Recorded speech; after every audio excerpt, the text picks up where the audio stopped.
Shalom, selamat pagi jemaat Tuhan yang terkasih. Kita berjumpa kembali dalam program Mesbah Keluarga yang khusus membahas mengenai pendalaman Alkitab. Dan pada kesempatan yang baik ini, kita sama-sama akan belajar sesuatu hal yang seringkali menjadi kontroversial, yaitu baptis percik juga Alkitabiah. Ya, karena hal ini saya angkat kenapa? Karena seringkali di antara umat Kristiani itu seringkali mencoba membenturkan ayat-ayat di dalam Alkitab. Ya, mereka pastilah bukan jemaat yang baik karena berani membenturkan antara ayat satu dengan ayat yang lain. Untuk itu, mari sebelum kita memulai pembahasan mengenai masalah baptis percik ini, lebih baik kita buka hati kita bersihkan hati kita, pikiran kita dari berbagai prasangka buruk. Alkitab terutama dalam perjanjian baru tidak secara nyata memberikan petunjuk yang jelas atau yang terperinci atau yang detail mengenai bagaimana cara membaptis yang benar. Makanya akhirnya timbul penafsiran yang berbeda-beda di antara umat Kristiani sendiri. Dan yang paling repot adalah yang tadi saya katakan, mereka yang tidak mempunyai kemampuan atau pengetahuan Alkitab yang baik, mungkin yang hanya mendengar khotbah di gerejanya, atau mungkin hanya mendengar khotbah di YouTube, dari pengkhotbah yang tidak juga mengetahui secara persis atau tidak mau menggali lebih dalam mengenai aturan baptis ini, atau mungkin juga kiriman dari WA seseorang misalnya, ya kan, yang mungkin dilengkapi dengan 1-2 ayat tentang baptis, lalu dengan gagahnya merasa dialah yang paling pandai mengenai cara membaptis ini. Ya, dia mengatakan bahwa harus membaptis itu harus selam, atau dengan cara yang dilakukan sekarang ini oleh sebagian besar umat Kristen Protestan, yaitu dengan cara di mana tangan pendetanya satu memegang leher belakang daripada yang akan dibaptis, kemudian tangan yang satu menekan dadanya atau di atas tangannya, kemudian ditenggelamkan di dalam air. Ya, inilah cara yang dianggap paling benar. Padahal kalau kita cari di Alkitab, tidak ada satupun ayat di Alkitab yang menyatakan pembaptisan harus dilakukan dengan cara yang baru saya peragakan tadi.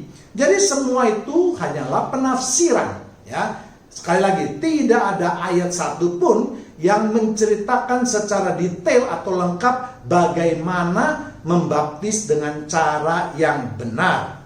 Untuk itu saya sekali lagi, mari jemaat Tuhan yang terkasih, kita saling menghargai antara pengajaran yang satu dengan pengajaran yang lain. Karena sudah berulang kali saya katakan bahwa kalau umat Kristen Protestan ini bisa seia sekata mempunyai doktrin yang sama, tidak mungkin sekarang ada ratusan sinode yang bernaung di dalam Kristen Protestan. Dan ini yang seringkali tidak difahami oleh mereka yang pengetahuan Alkitabnya sangat dangkal. Mereka menganggap bahwa oh iya, sinode saya mengajarkan yang paling Alkitabiah, yang paling benar, tanpa mau menggali apa yang tertulis di dalam Alkitab. 100% percaya kepada pengkhotbahnya. Dan inilah yang merupakan akar permasalahan daripada umat Kristen Protestan. Ya, sekarang mari kita akan melihat apa kata Alkitab mengenai bagaimana cara pembaptisan yang benar atau yang Alkitabiah. Sekali lagi saya katakan bahwa di Alkitab tidak pernah ada ditulis atau dicatat atau memberikan petunjuk dengan detail langkah-langkahnya. Yang satu harus begini, kedua begini, ketiga begini, keempat begini. Tidak pernah ada. Ya, yang ada adalah mereka selalu mengatakan inilah pembaptisan saya yang sesuai dengan firman Tuhan. Padahal sekali lagi saya katakan yang mereka lakukan adalah penafsiran. Ya, jadi jelas. Sekali lagi jemaat Tuhan yang terkasih, hati-hati dengan memakai kata seakan-akan itu adalah firman Tuhan. Ya, Tuhan mengatakan firman-Nya adalah murni, jangan menambahkan atau mengurangi, dan mereka yang melakukan itu akan terkutuk. Ya, jadi kita harus arif dan bijaksana dalam menyingkapi hal-hal seperti itu. Ya, sekali lagi saya katakan bahwa memang tidak semua aturan itu ada tertulis dalam Alkitab, tetapi mungkin kita dapat mencari atau melihat contoh atau melihat asal usulnya yang dimaksud dengan pembaptisan.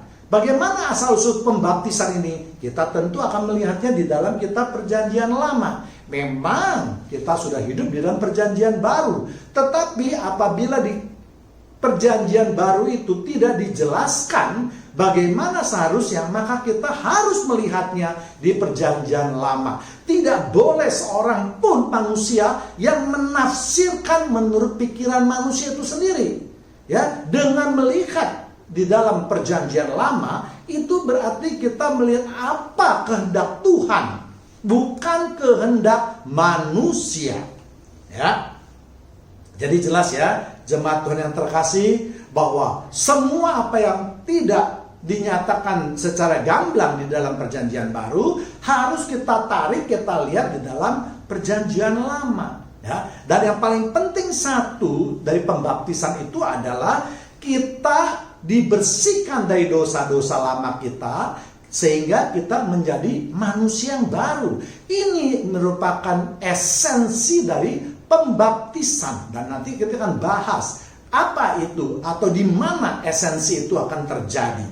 Ya, kita lihat dulu mengenai di dalam Alkitab, ya, supaya kita jangan dikatakan tidak mempunyai landasan dasar, yang landasan Alkitabiah. Yang pertama itu di Yohanes 3 ayat 5. Jawab Yesus, "Aku berkata kepadamu, sesungguhnya jika seorang tidak dilahirkan dari air dan roh, ia tidak dapat masuk ke dalam kerajaan Allah."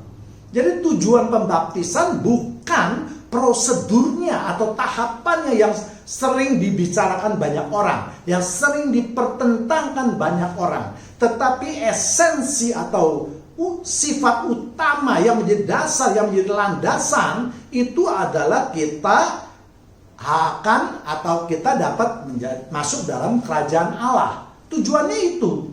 Ya, jadi jangan tujuan utamanya dikesampingkan, tetapi yang diributkan justru prosedurnya.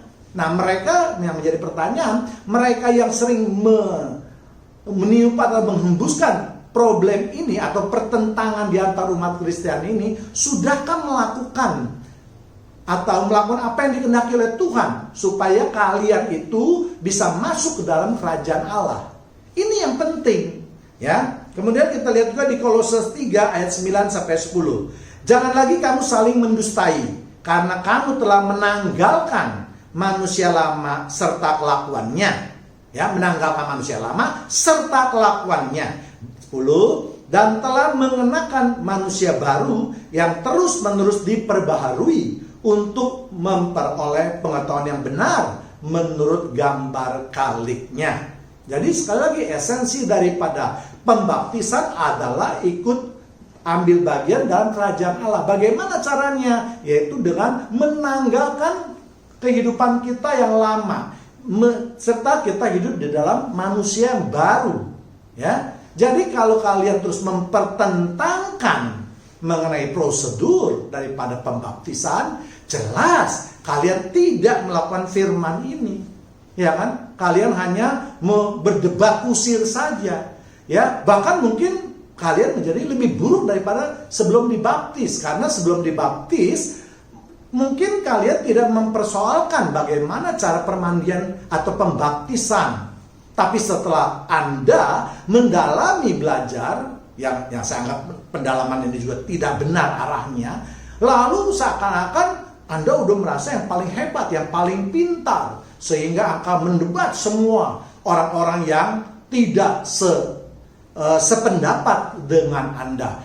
Padahal perilaku Anda itu justru menjadi batu sandungan.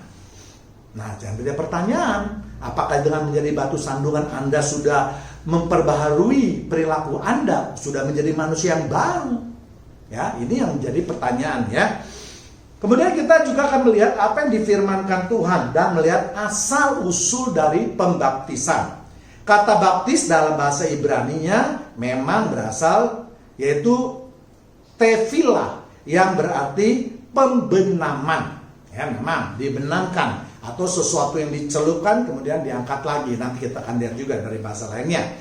Ya, jadi membenamkan itu jangan juga langsung diartikan pembemaman tubuh yang tadi yang saya katakan, di mana si pembaptis yang dibaptis harus terlentang dengan muka menghadap ke langit, kemudian pendeta yang akan membaptis itu menaruh tangannya di belakang leher si yang dibaptis, kemudian menekan ke dalam air, kemudian membangunkan kembali.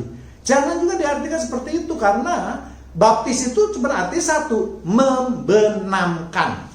Jadi kalau saya masuk ke dalam air, saya juga membenamkan tubuh saya dengan posisi yang tegak.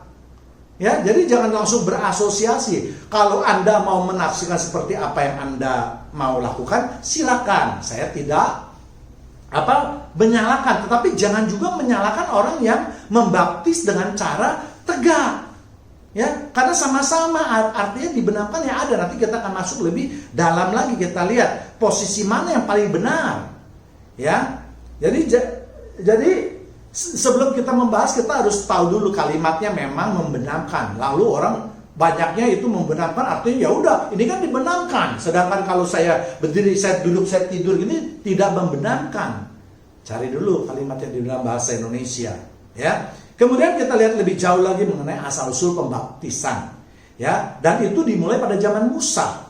Ya, di mana ketika Musa membawa bangsa Israel keluar dari tanah Mesir dan ingin beribadah kepada Tuhan di Gunung Sinai, maka Tuhan mengatakan bangsa Israel harus mencuci pakaian dan menguduskan diri, yaitu dengan mandi terlebih dahulu sebelum bertemu dengan Tuhan. Nah, ini asal-usul atau cikal bakalnya. Tuhan tidak memerintahkan bangsa Israel untuk berendam di sungai atau berendam di kolam atau berendam di danau. Karena waktu itu di daerah Gunung Sinai, di gurun, tidak ada sungai, tidak ada kolam renang, tidak ada danau. Ya, jadi hanya ada sumber air. Nah, itu mereka disuruh mandi, mencuci pakaian. Nah, ini asal usulnya. Jadi bagi mereka yang bertindak seolah-olah dia yang paling benar, mari kita lihat ini asal usulnya dulu. Ya kan, jangan memakai pikiran Anda lalu terus Anda menerapkan, memaksakan penafsiran orang kepada orang lain. Ya, sehingga langsung nanti kita akan lihat kalau Anda berprinsip seperti itu, Anda akan menabrakkan ayat-ayat di dalam Alkitab. Ya. Kita lihat di Keluaran 19 ayat 10. Berfirmanlah Tuhan kepada Musa, pergilah kepada bangsa itu dan suruhlah mereka menguduskan diri pada hari ini dan besok. Mereka harus mencuci pakaiannya.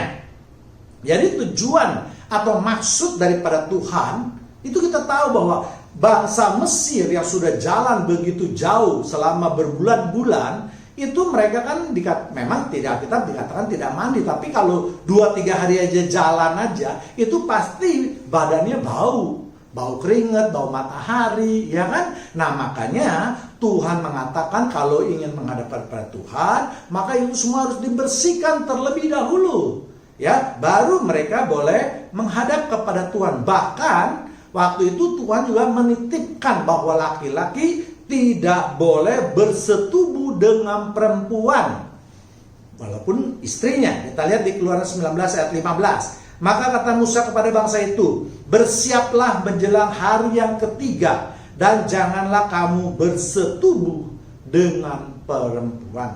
Jadi kita jangan menafsirkan ayat, jangan membabi buta. Kita juga jangan terlalu harfiah, tetapi kita harus melihat maksud atau inti daripada perkataan atau kalimat di dalam ayat tersebut. Ya, inilah asal muasalnya dari pembaptisan. Ya, lalu kemudian diteruskan kembali oleh Tuhan tentang hal-hal yang bersifat kenajisan, yaitu bagaimana caranya membersihkan tubuh dari kenajisan, dan itu dapat kita lihat di dalam kitab Imamat. Jadi peraturan Tuhan itu tidak pernah berubah dari perjanjian lama sampai perjanjian baru. Allah kita adalah Allah yang konsisten, bukan Allah yang mencela-mencela. Sebentar begini peraturannya, terus dirubah. Tidak. Allah itu konsisten sejak zaman penciptaan sampai ke wahyu, sampai pada hari ini. Ya, itulah sebabnya dikatakan Allah kita tidak pernah berubah dari dahulu, sekarang, dan selama-lamanya. Kita akan lihat misalnya yang di Imamat 5 itu banyak. Jemaat Tuhan bisa membacanya. Yang pertama, saya ambil hanya beberapa bagian saja.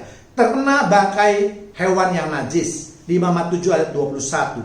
Dan apabila seorang kena pada sesuatu yang najis, yakni kepada kenajisan berasal dari manusia, atau kepada hewan yang najis, atau kepada setiap binatang yang merayap yang najis, lalu makan daripada daging korban keselamatan untuk Tuhan, maka haruslah nyawa orang itu dilenyapkan di antara bangsa. Dan untuk mentahirkannya, maka orang yang najis itu harus mencuci pakaiannya, membersihkan tubuhnya sampai matahari terbenam, barulah ia tahir. Itu aturannya di dalam kitab Perjanjian Lama. Dan selama ia najis, maka apa saja yang disentuh atau dipegangnya itu menjadi najis. Ya, setelah dia itu lewat daripada matahari terbenam, maka dia harus mengadakan korban pendamaian kepada Tuhan. Ya, kemudian yang kedua yaitu karena menstruasi atau mengeluarkan lelehan atau cemar kain. Imamat 15:19. Apabila seorang perempuan mengeluarkan lelehan dan lelehan itu adalah darah dari auratnya, ia harus 7 hari lamanya dalam cemar kainnya. Dan setiap orang yang kena kepadanya menjadi najis sampai matahari terbenam. Aturannya hampir mirip. Kena bangkai yang najis ataupun perempuan yang mengeluarkan lelehan atau berkain cemar. Ya, jadi mereka itu harus menjaga. Ya, jangan menyentuh lain, jangan duduk, jangan tidur di tempat itu, karena tempat-tempat tersebut akan menjadi najis jika terkena oleh tubuh yang najis. Itu di dalam aturan hukum daripada Tuhan, dan dikatakan dia nanti harus mandi sampai matahari terbenam, barulah ia dinyatakan tahir. Dan setelah itu dia juga harus melakukan korban pendamaian.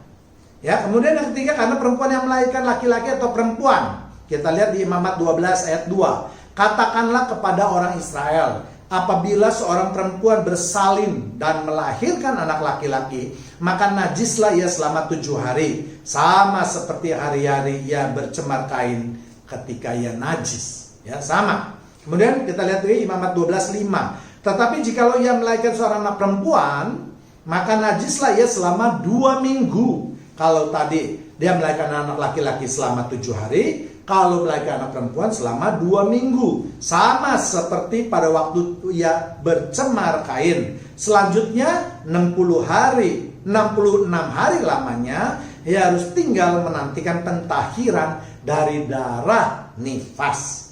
Ya, jadi itulah sebagian dari penggunaan air pada hal-hal yang bersifat najis. Ya, mencuci pakaiannya, membersihkan tubuhnya. Itu maksudnya apa? Sama, yaitu membersihkan dosa-dosanya. Ya, jadi penggunaan air dapat dianggap membuang kenajisan atau membersihkan dosa.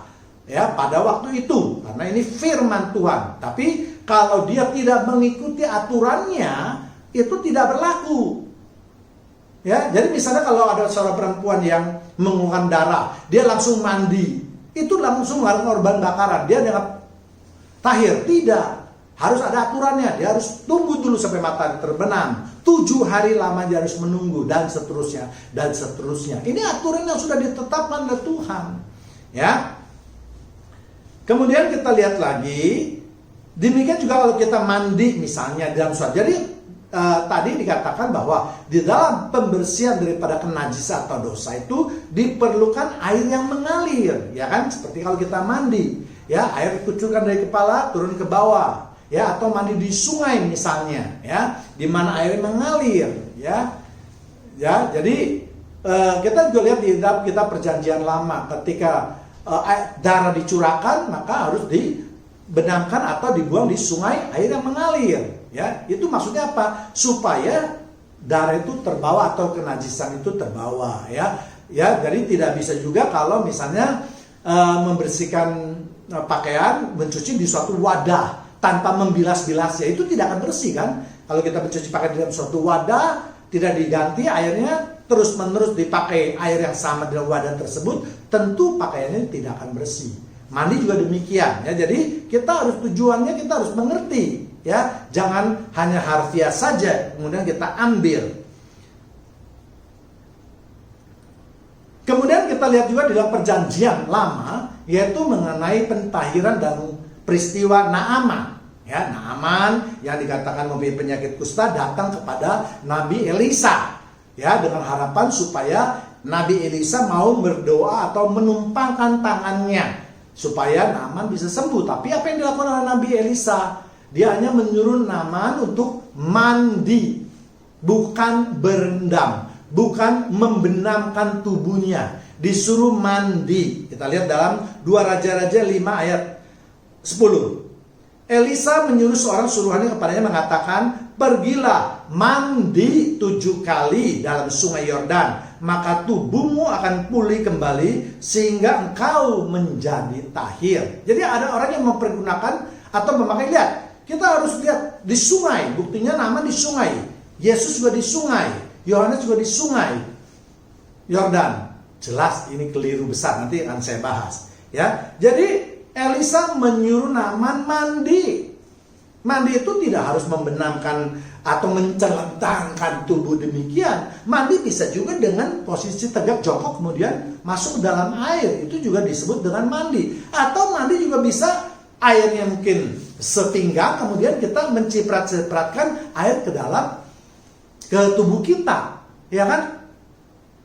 Ya, jadi di dalam Alkitabnya tidak ada cara yang detail, semua hanya penafsiran. Jadi hendaknya kita juga menghargai setiap penafsiran yang berbeda sepanjang itu masuk dalam logika kita. Ya, jadi kalau kamu mau centang kemudian masuk dalam air, boleh. Atau kamu mau tertelungkup ke depan juga boleh. Atau kamu mau juga berdiri kemudian membenamkan air dalam tubuh kamu dengan cara mandi seperti itu juga boleh. Kalau saya mau menciprat-cipratkan air sungai kemudian saya menggosok-gosokkan badan saya, itu juga mandi menurut versi saya. Tentu itu juga boleh. Ya, jadi jangan menafsirkan sendiri, mau menang sendiri, mengabaikan pendapat orang lain, ya. Ingat, penafsiran, ya. Di dalam terjemahan King James Version itu dipakai kata wash. Wash itu artinya mencuci atau membersihkan. Ya, enggak bilang take a bath untuk mandi atau shower misalnya. Enggak, ya. Jadi pakai kata wash, mencuci, ya. Jadi banyak pengertiannya, ya. Jadi jangan mau menang sendiri, ya, dengan mengatakan bahwa yang benar celentang. Nanti kita akan bahas lagi, ya. Nah, walaupun hal tersebut membuat hati Naaman menjadi kesal, ya kan? Naaman sudah mau pulang, tapi bujangnya mengatakan bahwa Naaman ini kan yang disuruh Elisa itu ada sesuatu yang simple, sesuatu yang mudah. Yang penting kan kamu sembuh. Kita lihat esensinya. Yang penting Naaman sembuh, bukan prosedurnya. Ya, tapi kenapa Naaman mau melakukan itu? Karena ketaatan. Beda. Prosedur dengan ketaatan dua hal yang sangat jauh berbeda. Ya, jadi dalam peristiwa tersebut, sekali lagi saya ulangi, Nabi Elisa tidak menyuruh Naaman untuk berendam atau menenggelamkan diri seperti yang kita lakukan di dalam pembaptisan ini. Ya, harus di kolam ataupun di danau. Tetapi di sungai, artinya yang dibutuhkan adalah air yang mengalir, air yang bersih untuk mentahirkan tubuhnya yang kotor atau berdosa. Lalu kita lihat bagaimana dengan perjanjian baru, karena kita kan sudah hidup dalam hukum kasih karunia. Kita masih ingat ketika ada sida-sida Ethiopia dalam perjalanan kembali ke negerinya dan meminta dibaptis oleh Filipus. Di dalam Alkitab juga tidak disebutkan bahwa air yang dimaksud adalah air yang mengalir. Ya, jadi ada suatu kebijaksanaan dalam suatu situasi. Ya, kita lihat di Kisah Para Rasul 8 ayat 36. Mereka melanjutkan perjalanan mereka dan tiba di suatu tempat yang ada air. Lalu kata sida-sida itu, lihat, di situ ada air. Apakah halangannya jika aku dibaptis? Ya, bukan ditenggelamkan, tapi dikatakan jika aku dibaptis. Kemudian kita lihat di ayat 37-nya, Saud Filipus, jika Tuhan percaya dengan segenap hati, boleh. Jadi syaratnya supaya dibaptis adalah harus percaya. Percaya kepada siapa? Kita lihat jawabannya. Aku percaya bahwa Yesus Kristus adalah anak Allah. Ya, kemarin kita sudah belajar anak Allah itu sama dengan Allah. Bagi mereka yang belum mengerti, silakan lihat di video yang lain yang saya beri judul Konsep Allah Tritunggal. Ya, jadi jelas ya. Jadi Alkitab jelas hanya mengatakan air, di situ ada air. Jelas yang dimaksud air itu bukanlah sungai, karena bahasa Ibrani atau bahasa Inggris ada sungai, river misalnya, ya, ada. Ya, ataupun misalnya danau, lake, ada. Tapi hanya dikatakan di sana water, air saja, certain water, tertulis dalam King James Version. Jadi artinya apa? Kalau Anda menerjemahkan air itu adalah sungai, jelas keliru atau kurang tepat. Jika Anda menafsirkan air itu sebagai danau atau kolam, jelas juga keliru atau kurang tepat. Karena kalau hal-hal yang tadi disebutkan itu, pasti Alkitab akan memakai kata yang lebih tepat. Jadi air di sini dimaksudkan adalah paling sebuah genangan air yang bersih tentunya. Karena zaman dulu itu polusi belum banyak, ya. Ada genangan air yang bersih yang mungkin tingginya hanya 10-20 cm saja. Ya, sehingga tidak bisa dipakai istilah yang lebih tepat seperti kolam, danau atau sungai. Jadi makanya dikatakan ada air. Nah, bagaimana dengan membaptis seseorang dengan air yang jumlahnya hanya 10-20 cm saja? Ya kan? Jelas tidak mungkin sida-sida tersebut kemudian ditenggelamkan gitu. Walaupun airnya mungkin hanya mencapai kuping atau setengah badannya, di punggungnya saja yang basah. Apalagi dengan mencurahkan air dengan jongkok, dengan tegak, jelas tidak mungkin. Jadi yang bisa ditafsirkan adalah kemungkinan besar, ya, Filipus mengambil air dengan tangannya lalu mengucurkan ke kepala, atau bisa juga dengan mengambil air lalu memercikannya. Apakah memercikan itu adalah alkitabiah? Jelas. Kita baca untuk pengudusan daripada mesbah atau tabut, di mana mesbah itu harus dipercikkan darahnya, kemudian sisa darah itu baru ditaburkan atau dikucurkan di sekeliling mesbah. Ya, jadi ini alkitabiah jelas, bukan pemikiran manusia. Hanya orang-orang tertentu yang tidak jeli membaca Alkitab, yang membaca Alkitab hanya sekilas saja tanpa mendalami maksudnya. Nah, ini mereka kelewatan. Mereka hanya berpikir mana ada percik alkitabiah. Justru yang menenggelamkan itu dengan cara itu tidak alkitabiah. Tidak ada di perjanjian manapun untuk menguduskan itu seseorang itu dibenamkan ke dalam air. Namun sekali lagi saya katakan, saya menghargai pendapat orang lain. Tetapi pendapat ini jangan jugalah orang-orang tersebut lalu menyalahkan mereka yang memercikan airnya. Saya sendiri diperbandingkan dengan ditenggelamkan. Tidak jadi masalah buat saya. Tetapi saya juga tidak ingin saudara-saudara kita itu ada yang terhina atau terprovokasi atau terbuli dengan pendapat-pendapat yang bahwa mengatakan, oh kalau percik itu tidak sah, berarti bukan Kristen. Loh, nanti kita lihat apa sih percik, gunanya percik dan pembaptisan dengan roh dan api. Ya, nanti kita sebentar akan lihat. Tapi yang jelas di dalam kasus Filipus ini jelas tidak mungkin dengan membenamkan tubuh atau dengan tegak. Pasti dengan memercikan atau mencurahkan airnya. Ya, ini perintah dari Roh Tuhan loh. Bukannya Filipus sendiri, Roh Tuhan yang menuntun Filipus untuk membaptis. Kemudian nanti Roh Tuhan setelah Filipus membaptis, Roh Tuhan juga yang membawa pergi Filipus. Siapa itu Roh Tuhan?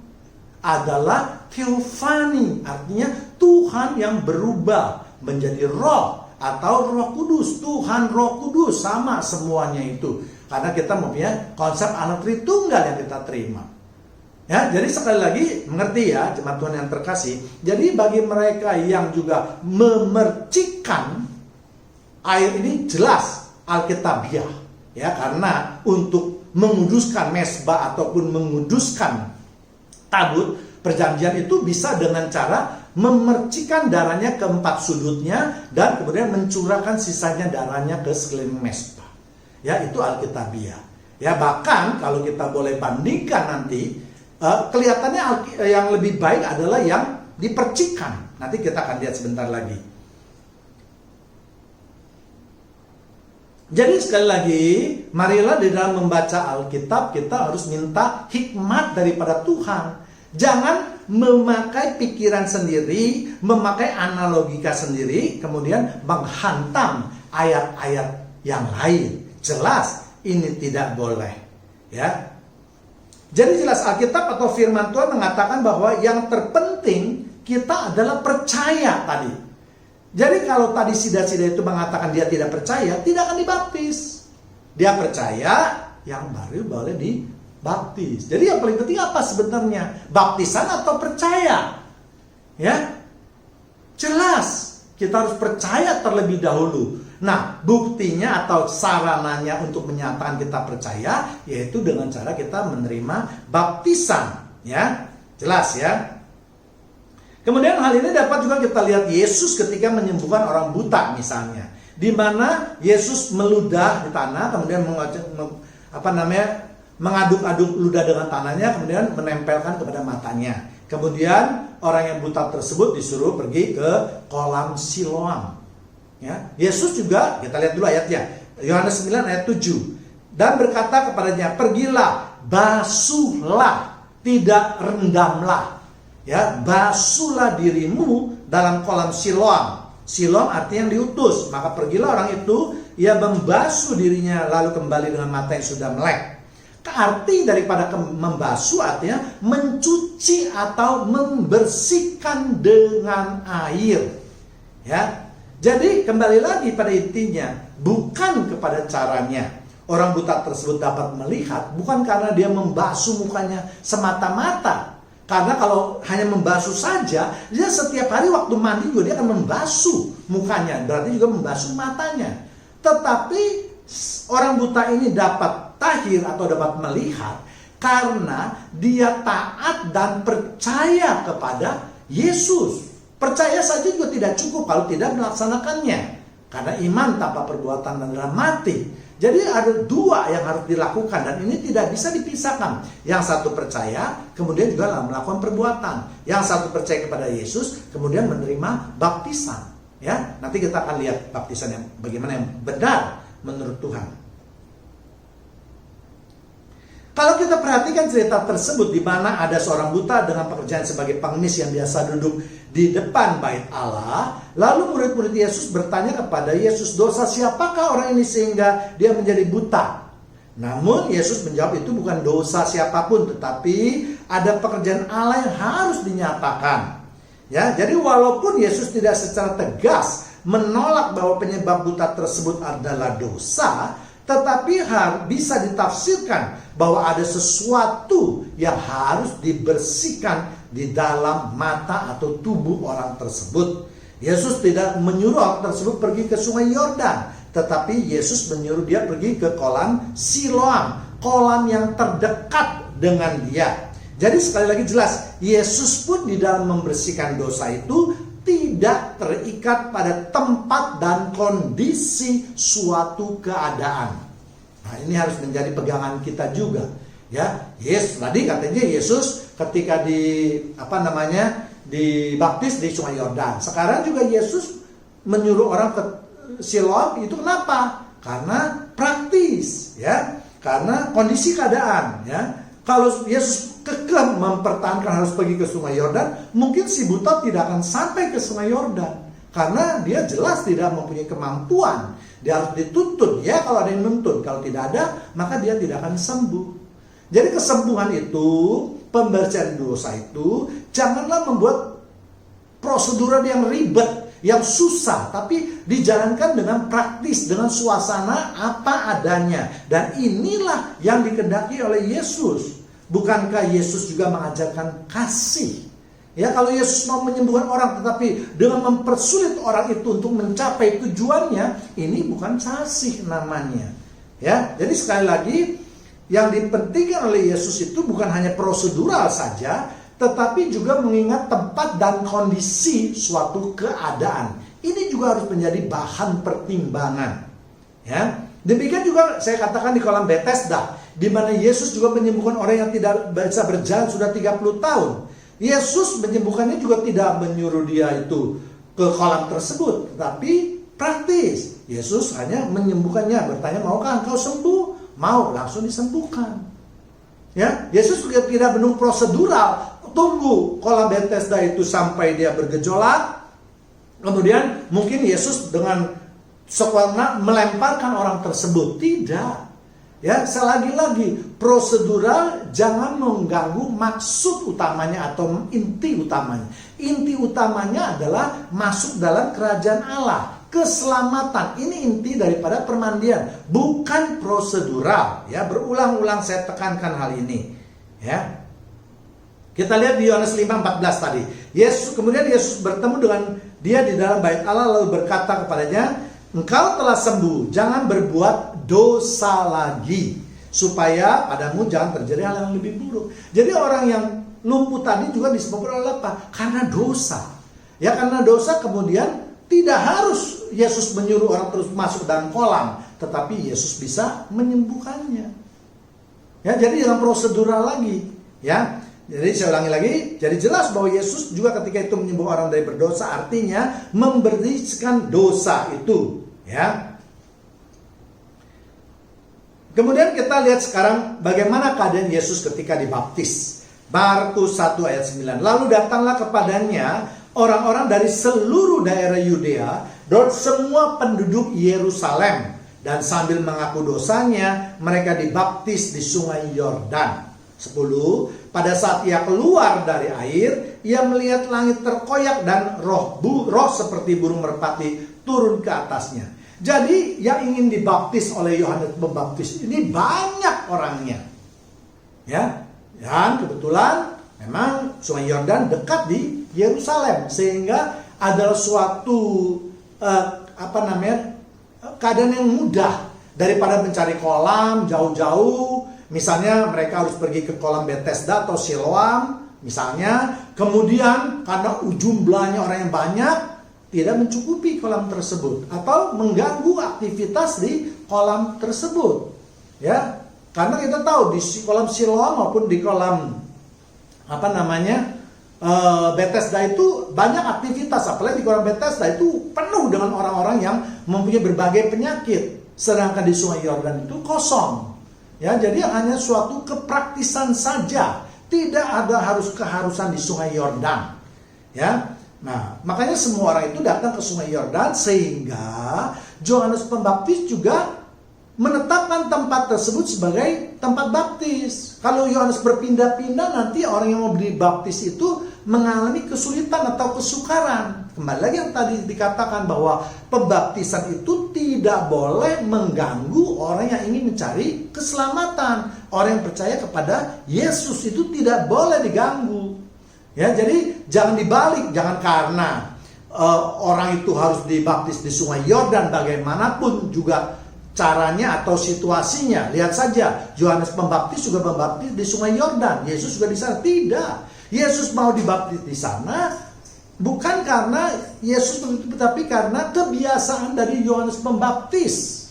Ya, jadi kita kalau menerjemahkan ayat harus yang selaras. Jangan kalau harus di Sungai Yordan, bagaimana dengan yang tadi saya sudah ceritakan begitu banyak ayat-ayatnya? Itu pasti menabrak semua. Ya, boleh nggak gitu kita menafsirkan satu ayat dengan menabrak ayat-ayat yang lain?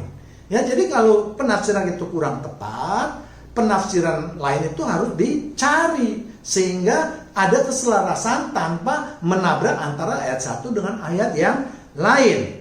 Ya. Jadi sekali lagi, ya, sebagai umat Kristen Protestan janganlah kita merasa bahwa posisi membaptis dengan cara yang tadi dibenarkan itu cara yang benar, ya, yaitu dengan cara yang terlentang, tapi banyak. Memang kata baptis itu berasal dari Yunani itu baptizo, yang berarti mencelupkan atau mengangkat sesuatu yang dicelupkan. Ya, jadi mencelupkan atau mengangkat sesuatu yang dicelupkan.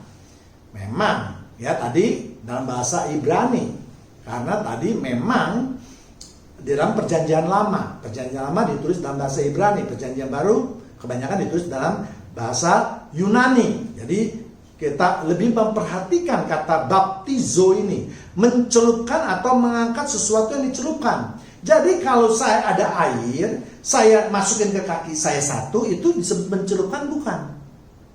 Apa mencelupkan itu ada air, harus saya mencelupkan seluruh badan saya atau sepinggang saya, baru dikatakan mencelupkan.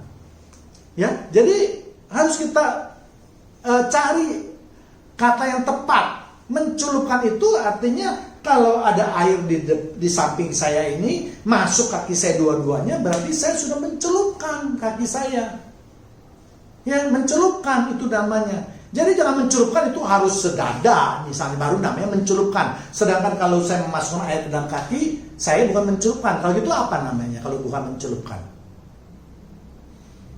Ya, dan mengangkat sesuatu yang dicelupkan. Nah, sesudah saya masuk ke dalam air tadi, mencelupkan kaki saya, kalau saya angkat lagi kaki saya ke daratan, apakah itu tidak keluar dari air namanya? Apakah kalau keluar air itu harus air sedada, kemudian saya pergi ke daratan, keluar, baru namanya keluar dari air? Ya, jadi mari kita lebih dalam menganalisa, ya, ayat-ayat atau kata-kata dalam Alkitab.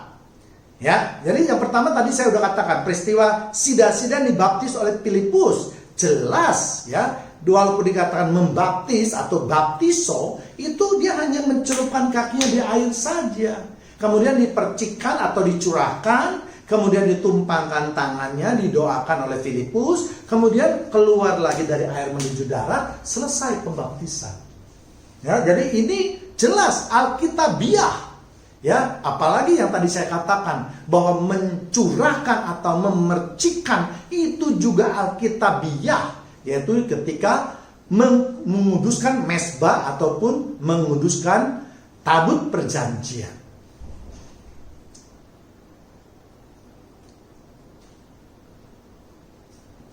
Ya, jadi ingat loh, itu juga Roh Tuhan loh yang suruh loh, ya. Roh Tuhan yang tadi saya katakan itu adalah Roh Kudus, Tuhan Roh Kudus. Ya, jadi kalau misalnya apa yang dilakukan oleh Filipus itu salah, pasti Roh Tuhan akan menegur Filipus. Roh Tuhan mengatakan, Filipus, salah itu, kamu harusnya begini. Buktinya tidak. Ya kan? Buktinya semuanya lancar-lancar saja. Dan itu artinya Tuhan menyetujui apa yang dilakukan oleh Filipus. Sekali lagi saya katakan, Filipus tidak mungkin membenamkan orang itu karena airnya berupa genangan. Mungkin hanya 10 cm, mungkin nggak lebih dari 20 cm. Bagaimana bisa dicelupkan orang itu? Ya, jadi buat mereka yang selalu mengatakan itu tidak Alkitabiah, hari ini mudah-mudahan Anda mendengar sehingga dapat merubah persepsi Anda. Ya, yang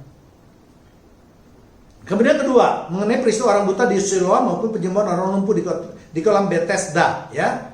Kemudian juga mengenai Yesus dibaptis, walaupun Yesus adalah Allah, namun sebagai manusia, Yesus itu mendudukan diri sebagai Allah. Jadi Yesus ikut dengan orang-orang di Yerusalem, atau kebanyakan penduduk di sana, mereka dibaptis sebagaimana, Yesus juga ikut. Ya, tapi selagi-lagi jangan dianggap talenta yang paling benar begitu, bukannya harus menghadap ke langit, tidak. Ya, dengan berdiri tegak pun itu dapat dikatakan menenggelamkan diri. Ya.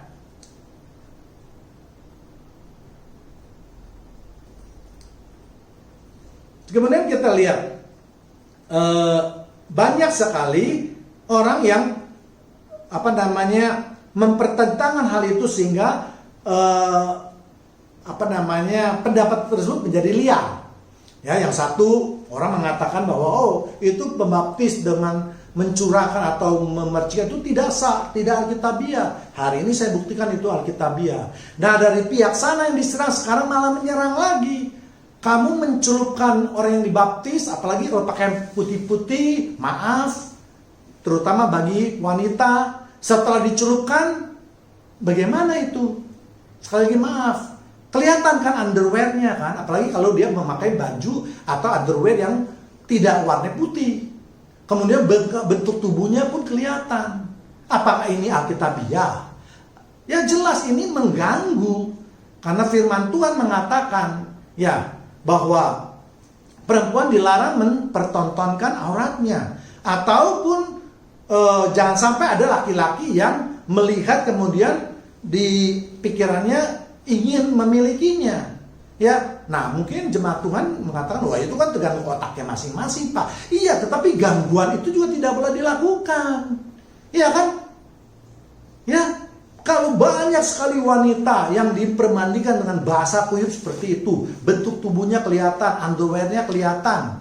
Bagaimana ini? Apa itu yang dikehendaki oleh Allah? Ya, atau bukan orang percaya, orang lain yang melihat. Seakan-akan itu ada suatu pameran. Jadi mari sekali lagi jangan kita saling menghujat. Semuanya ada juga kelemahan. Karena ini berdasarkan pikiran manusia. Lain kalau misalnya Tuhan sudah menyatakan detail. Langkah pertama ini, langkah kedua ini, langkah ketiga ini, langkah keempat ini. Pihak yang juga dituduh tidak harus, yang dipercaya salah itu juga menuduh kembali. Ya kan? Bagaimana kamu mempermandikan orang? Orang masih penuh dosa, yang belum menyatakan pertobatan, dicelupkan, didoakan dulu atau ditumpahkan tangannya, kemudian baru dibaringkan atau ditenggelamkan. Jelas ini juga salah. Ya kan, yang benar harusnya ditenggelamkan terlebih dahulu karena itu merupakan bentuk daripada pertobatan. Setelah dia keluar dari air, baru ditumpahkan tangannya oleh pendeta. Ini yang benar. Jangan dibalik justru salah. Orang masih berdosa kalau sudah ditumpahkan tangannya kemudian langsung baru dicelupkan di dalam air. Jadi itu kalau mau ditarik sehingga terjadilah perselisihan yang tidak ada ujung batasnya, yang tidak bermanfaat, yang hanya bisa membuat kita berselisih atau kita berkelahi. Jadi memang isu-isu seperti ini sering dilontarkan atau dihembuskan sama orang-orang yang saya anggap tidak bertanggung jawab. Karena tujuannya mereka apa? Adalah mengadu antara Kristen dengan Kristen, memecah belah Kristen. Makanya saat ini saya anjurkan kepada semua jemaat Tuhan, mari sebagai orang Kristen, marilah kita saling menghargai, kita bergandengan tangan, supaya benar-benar firman Tuhan itu dapat kita laksanakan dengan baik. Kalau kita terus memprotes orang-orang, terus menghujat, kita menjadi batu sandungan. Dengan menjadi batu sandungan, apakah hidup kamu sudah baik? Apakah hidup kamu sudah diperbaharui? Esensi daripada pembaptisan justru tidak kamu perhatikan dengan cara-cara yang kamu lakukan seperti itu. Jadi jelas. Jadi janganlah kita merasa apa yang segala sesuatu itu kita yang paling benar. Jangan. Mari kita saling menghargai. Sepanjang penafsiran mereka bisa diterima, mari kita anggap perbedaan itu sebagai suatu berkat. Mari kita lihat sekarang esensi yang paling mendasar dari suatu pembaptisan yang dilakukan oleh Yesus kepada umatnya. Matius 3 ayat 11. Aku membaptis kamu dengan air sebagai tanda pertobatan. Jadi saya ulangi kembali, aku membaptis kamu dengan air sebagai tanda pertobatan. Tetapi ia akan datang kemudian daripadaku, lebih berkuasa daripadaku, dan aku tidak layak melepaskan kasutnya. Ia akan membaptis kamu dengan Roh Kudus dan api. Jadi Yohanes Pembaptis, orang yang membaptis, orang yang mendapatkan hikmat dari Tuhan, orang yang ditunjuk oleh Tuhan untuk mempersiapkan jalannya Tuhan yang akan datang. itu sudah mengatakan bahwa dia membaptis itu dengan air sebagai tanda pertobatan. Jadi bukan Yohanes itu membersihkan dosa-dosa lama kita, itu tidak bisa. Karena Yohanes bukan Tuhan. Yang bisa membersihkan dosa kita itu adalah Tuhan. Ya, lah bagaimana dengan perjanjian baru? Jelas, harus dengan di dalam nama. Ya, biasanya kita berdoa dalam nama Tuhan Yesus Kristus, baru kita ucapkan bla bla bla bla bla. Itu artinya apa? Meminta persetujuan daripada Tuhan. Ya, jadi kalau kita berkutat terus dengan harus dibaptis, harus basah, harus apa?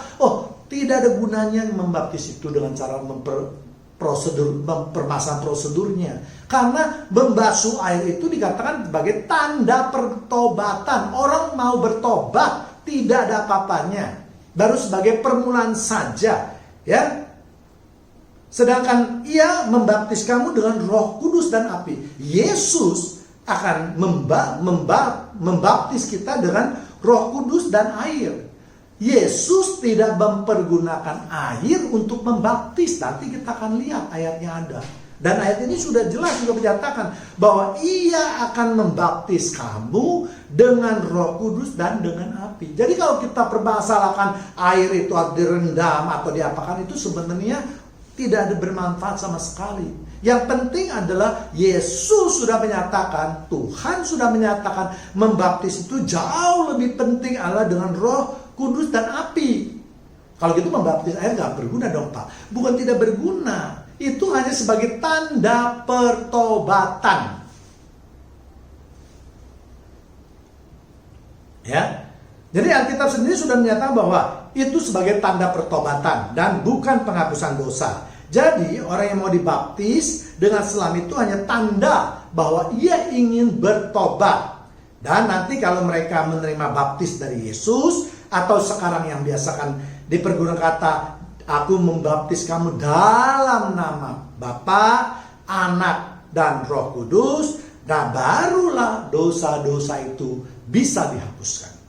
Jadi baptisan dilakukan dalam nama Allah Tritunggal yang saya sebut tadi, itu adalah baptis yang sejati, baptis yang sesungguhnya. Untuk itulah dikatakan bahwa setelah kita menerima baptis tersebut, maka kita harus menjadi manusia yang baru dan meninggalkan kehidupan manusia yang lama.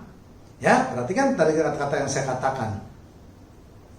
Jadi sekali lagi mari kita baca Alkitab dengan baik. Sebab Yesus membaptis tanpa menggunakan air, dan pembaptisan yang dilakukan Yesus itu sangat sah. Ya, karena Yesus adalah Allah. Ya, karena sekali lagi Yesus membaptis itu dengan mempergunakan Roh Kudus dan api. Di dalam Alkitab tidak pernah Yesus melakukan baptis. Mengapa bisa demikian? Kita lihat di Yohanes 4 ayat 2. Meskipun Yesus sendiri tidak membaptis, melainkan murid-muridnya. Jadi kalau itu membaptis dengan air itu sangat perlu atau sesuatu yang sangat esensial, pasti Yesus akan turun tangan. Tapi kita lihat kan ada ayat ini, Yohanes 4 ayat 2. Yesus itu memberikan pekerjaan membaptis air itu kepada murid-muridnya. Penting nggak? Iya penting, tapi bukan yang merupakan sesuatu yang sangat mendasar atau sesuatu yang sangat penting, bukan. Ya, jadi kita harus bisa membedakan mana yang penting dan mana yang sangat penting, mana yang sebagai prosedural, mana yang inti daripada perbuatan yang dimaksudkan itu. Ya, jadi cara membaptis itu tidaklah terlalu penting di mata Tuhan. Ya, mengapa kita sebagai umatnya justru mempermasalahkannya? Ingat, kalau baptis air itu sangat penting, yang tadi saya katakan, tentu Yesus akan mengambil alih dan melakukannya sendiri. Mengapa Yesus malah menyuruh murid-muridnya untuk melakukan baptis air? Karena yang Yesus lakukan ada dengan baptis Roh Kudus dan api. Kalau Yesus melakukan baptis dengan air, nanti ayatnya akan bertentangan lagi. Tadi dikatakan di Yohanes tadi kan dikatakan bahwa di Matius 3 ayat 11 kan dikatakan bahwa Yesus yang membaptis dengan air itu adalah Yohanes Pembaptis. Sedangkan Yesus membaptis dengan roh dan api. Jadi kalau Yesus membaptis dengan air dilakukan, berarti nanti bertabrakan dong antara Matius 3:11 dengan Yohanes 4 ayat 2. Ya, ingat sekali lagi. Ya. Nah, sekarang kita akan mendalami apa yang dimaksud dengan membaptis dengan Roh Kudus dan api. Roh Kudus menyatakan bahwa mereka yang dibaptis dalam nama Allah Tritunggal akan menerima Roh Kudus di dalam kehidupannya, ya. Roh Kudus yang akan menuntun kehidupan manusia yang telah bertobat. Roh Kudus yang akan mengingatkan tutur kata dan perbuatan kita. Roh Kudus yang akan memampukan kita untuk melakukan firman Tuhan. Roh Kudus yang akan melindungi kita dari berbagai macam bencana dan seterusnya.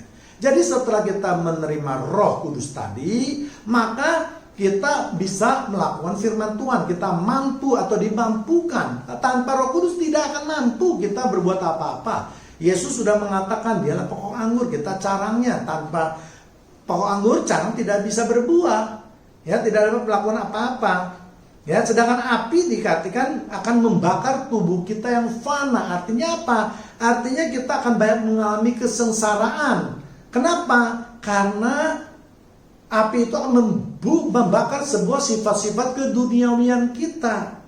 Ya, kita yang sudah terbiasa berpuluh-puluh tahun hidup dan rasa keduniawian yang sudah enak, tiba-tiba kita harus mencangkal diri, memikul salib, mengikuti kehidupan Yesus. Jelas ini adalah sesuatu yang tidak mudah. Ya, untuk itulah maka Tuhan Yesus memberikan api kepada kita untuk membakar semuanya itu supaya kita menjadi manusia yang baru, manusia yang mampu melakukan firman Tuhan dan seterusnya, ya. Jadi artinya gini, peringatan diberikan oleh mereka yang percaya bahwa waktu Tuhan itu sudah dekat loh. Ya kan? Untuk itu mari kita bersiap-siap untuk menerima hari penghakiman kita. Ya, jadi dengan menerima kita baptisan, itu diharapkan kita menjadi manusia baru. Kita siap sudah menghadapi penghakiman karena waktu Tuhan itu sudah sangat amat dekat. Ya kan, dengan kita dibersihkan dirinya, kita dimampukan menjalankan firman Tuhan, diharapkan kita juga akan ikut mengambil bagian dalam kerajaannya atau ikut juga di dalam hari pengangkatannya. Ya, jadi sekali lagi, kalau ada denominasi yang memakai percik atau curahan, janganlah kita mempertentangkannya, karena semua itu adalah prosedural. Yang paling penting adalah kita lihat di Matius 28 ayat 19. Ya, karena itu pergilah, jadikanlah semua bangsa muridku dan baptislah mereka dalam nama Bapa, Anak dan Roh Kudus. Jadi saya ingin mengingatkan kepada mereka yang selalu mempertentangkan tentang baptis itu. Apakah kalian itu sudah melakukan amanat agung dari Tuhan kita? Ini yang lebih penting. Loh, kalian belum menuai jiwa sudah mempersoalkan pembaptisan. Tuai dulu jiwa sebanyak-banyaknya, baru baptis mereka. Ya, jangan tidak pernah menuai jiwa, langsung mempersoalkan prosedur baptis. Padahal mereka ini yang melakukan, yang dikritik ini sudah melakukan banyak penuaian jiwa-jiwa. Ya, jadi kita kembali lagi, kita akan melihat esensinya, bukan prosedurnya. Ingat, dibaptis itu juga yang penting adalah menyelamatkan jiwa-jiwa. Menyelamatkan jiwa-jiwa artinya tuaian. Nah, jadi ini berhubungan dengan erat antara tuaian dan baptis dan keselamatan. Ya, jadi tidak bisa dipisahkan. Oh, ini lebih penting, ini enggak bisa. Harus semuanya seia sekata. Ya. Nah, kalau masih ada juga yang terus mempertentangkan, ya saya anggap itu hak mereka. Ya, tapi yang jelas jangan juga menghakimi atau menyalahkan mereka yang tidak melakukan pembaptisan kolam. Apalagi kita juga tahu bahwa kadang-kadang ada daerah yang kecil, gereja kecil, daerah terpencil, mereka tidak ada sumber air yang banyak. Ya kan, bagaimana mereka ini harus dibaptis? Apakah mereka tidak boleh dibaptis? Apakah prosedural itu boleh menghalangi orang yang ingin percaya kepada Yesus? Atau lebih konservatif lagi, lebih ekstrim lagi, bagaimana orang yang sekarat itu kalau dia mau bertobat atau mau menerima Yesus atau mau percaya kepada Yesus? Apakah orang yang sakit sekarat itu harus kita gotong-gotong terus kita benarkan dalam air? Mati dia kalau dilakukan seperti itu. Ya, jadi bagi mereka yang mempersoalkan pembaptisan, saya yakin mereka tidak pernah membaptis, makanya tidak pernah memikirkan hal-hal seperti itu. Yang mereka pikirkan adalah ayat dia, ada perkataan kemudian dipegang mati-matian di dalam menjalankan firman Tuhan itu. Itulah kadang-kadang makanya bisa menimbulkan kesesatan. Ya, orang yang merasa dirinya paling hebat, justru mereka itulah yang mengajarkan kesesatan. Ya, jadi kalau bagi pendeta yang bijaksana, yang sudah lama, yang sudah tahu, pasti orang itu yang sudah sekarat, di mana keluarganya menghendaki dia percaya, pasti langsung membaptis. Tanpa air pun tidak masalah. Yang penting di dalam nama Bapa, Anak, dan Putra. Anak dan Roh Kudus. Itu yang penting. Roh Kudus dan api itu yang jauh lebih penting daripada sarana air. Ya, saya rasa sudah sangat jelas pembahasan saya ini. Dan mari kita bersama-sama tinggalkan perbedaan-perbedaan yang tidak perlu itu, ya. Hati-hati juga membuat kita lain kali. Jangan ada kita tidak mengetahui, namun di dalam Alkitab tidak ditulis dengan nyata, terus kita berasumsi bahwa kita yang benar, ya. Mari membaca Alkitab dengan hikmat Tuhan. Demikianlah pemberitaan firman Tuhan pada pagi hari ini. Biarlah firman Tuhan ini menambah wawasan kita, memberkati kita semua. Bagi mereka yang ingin men-share, silakan. Bagi mereka yang ingin men-support channel YouTube saya ini, saya juga meminta dengan hormat bisa menekan tombol like ataupun tombol subscribe. Terima kasih. Tuhan Yesus memberkati kita semua. Amin.